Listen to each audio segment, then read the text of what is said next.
Patan university ખાતે ઉત્તર ગુજરાતનો ક્ષત્રિય ઠાકોર સમાજ એ પોતપોતાના વિસ્તારની અંદર કુરિવાજો જે છે એની અંદર કાપ આવે, ખર્ચાઓ ઓછા થાય, સમૂહ લગ્નો તાલુકા કક્ષાએ થાય છે પણ પોતપોતાના ગામોની અંદર થાય અને સમાજની અંદર શિક્ષણમાં વ્યાપ વધે.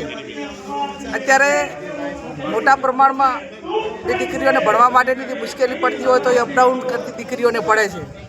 ક્રાઇમ બને અને કોઈ એક ઘટના બને તો એની અસર બીજી ઘણી બધી દીકરીઓ પર પડતી હોય છે અને માતા પિતા એ ગમે એટલી દીકરી ભણવામાં હોશિયાર હોવા છતાં પણ એને ભણવા માટેની તક મળતી નથી, વ્યવસ્થાઓ ન હોવાના કારણે.